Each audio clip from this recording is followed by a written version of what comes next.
Hey, what's up guys? Good morning. So I received a 3D printer. I got the Voxelab Aquila. Now I've never had a 3D printer before, but I'd like to get into the 3D printing business.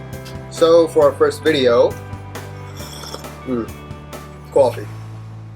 We're gonna put together a 3D printer.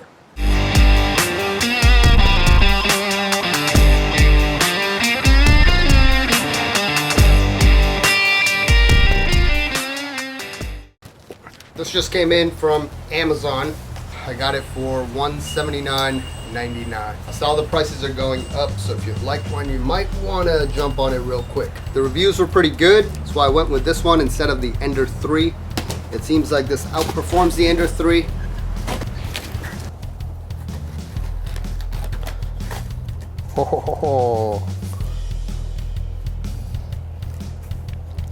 Looks like it came with some filament and a whole bunch of parts. Let's go. I thought it was supposed to come with directions on how to put this together. Okay. It looks like it is this. Power cord. Okay. Looks like the first thing we need is the actual base. Those don't look like these pieces. Oh, there's a bottom. There we go. That looks like what I want. That's actually really nice. It comes with all the tools you would need. These are the pieces we want. I thought it was going to be pretty cheaply made, but this is solid. This one is the left because it has this connector piece on here. Each one's going to get 2 screws from the bottom of the base. We're using the M5 by 45. I believe should be this. Yep. The front should be, when I'm looking at it, there's this little knob for adjustment that should be facing me. To make this easy, we're going to put this on its side. I'm going to take this glass top off. That one is in. And it looks like this chip part is supposed to be on the bottom, facing towards you. Looks like step 1 is complete. You have to install the Z-axis motor and the T-type screw. So I think I need this part out of here.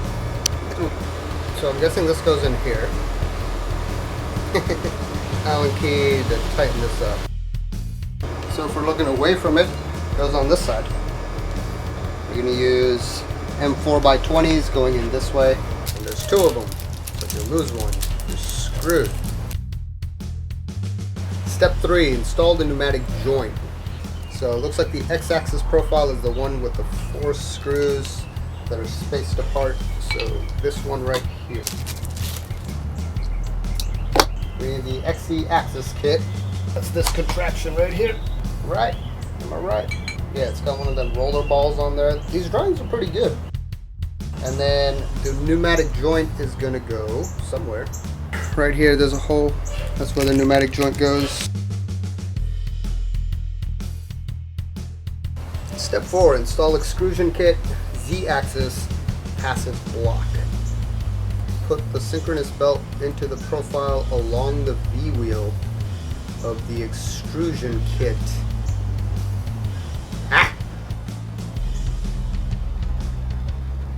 Okay, I'm sure we can figure this out. Is this supposed to go up here? Oh, here we go. Here we go. This looks like a piece I need. Oh, God, I'm never going to figure this out. It just slides right on. Oh, that wasn't so difficult. Why'd they make it sound so difficult? Where is this synchronous belt? There it is. It smells like someone's smoking weed in the factory. So the synchronous belt goes along this thing. We need to go like this. There we go. 3 rollers are going to be outward, same side as that. One screw, only one screw goes in right there, just like that. We're in Florida, it's hot out here. We're going to install the X-axis tensioner. Is this it? Yeah, this is it. We're going to unthread the tensioner to fall up. Goes on forever. There we go. Oh, I really hate that I don't have somewhere to mount this thing. Just stay. You won't. Fine. Don't stay. Okay, so on this side, it looks like you feed this through, and then when it's fed through, you just put it back together. I have it upside down. Of course I have it upside down because of that. There's a little notch on here, so you know which side it's supposed to go on. Oh my god, there we go. Things are working out. Yeah, there's two little rings on the bottom of the this little middle piece right here. Not rings, they're like the little holes. It kind of locks it into place. And this part goes around this side and slide in. Cool. Go just like that. Step 6, install the Z-axis moving kit and adjust the tightness of the X-axis and Y-axis tensioners. Oh, that's how it goes in there? Cool. Yeah, it looks like these little roller nut thingies. They just go right over that. Just like that. There's supposed to be some kind of... Oh! This probably needs to come off. This goes right into there. There we go. Alright, finally, we're going to take the... finally. No, it's not finally. Step 7. Install the gantry profile in the display kit. So this is the gantry profile. And this is going to go literally right on top.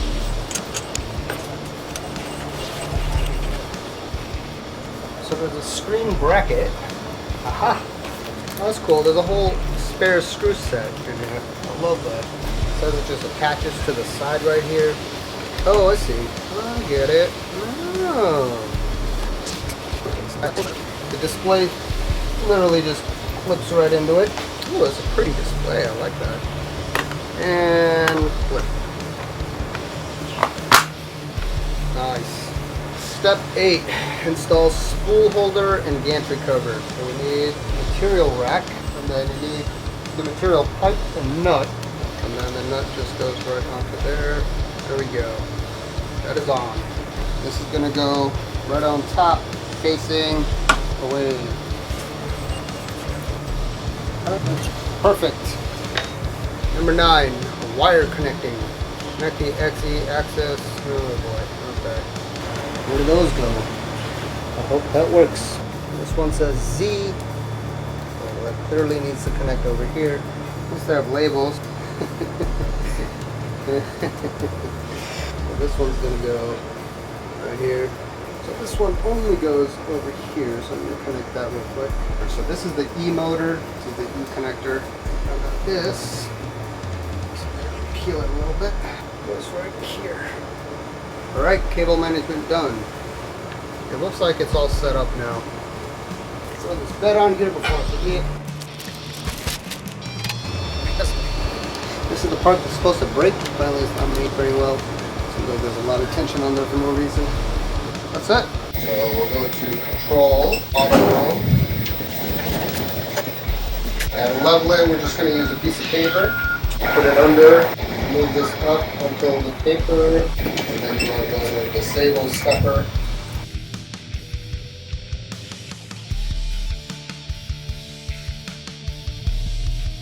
I think it's leveled. I'm going to go to preheat delay. Like 210, 212, 235 is the target thing. 230. 5 more degrees. Got it. Got it. 1 more degree. There it is. Again. Nah. Let's put that straight. Oh, here we go. Here we go. Alright, print's done. That's our first print. Yeah, so the bottom hadn't done completely. I think it missed a layer. The top looks good. Yeah, you can see the honeycomb pattern. Cool. Alright, so to wrap up the experience, it was pretty good. I had fun putting it together.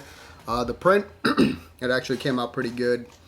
I don't know if you can see this. Yeah, you can see kind of through it. This is the filament that came with the printer. On the back side, it's got a little blemish over here. It looks like when it originally started printing, the filament didn't come out. That's been fixed. And since then, I've printed out some new things. I made an anchor, but I put these little designs on here which caused a bump. And because of that, it didn't adhere to the surface properly. And then you can see right there the effect of that. So I decided it'd be better if I just made the bottom flat, and then I did make my Dead Curls logo. So that came out pretty good. I really like this. I'm gonna print out another one, throw it on my guitar. But I'm excited. I'm gonna be opening up an Etsy shop soon. So until then, let's get printing. Thanks for watching. If you like my videos and you wanna see what I come up with, feel free to subscribe. Till next time.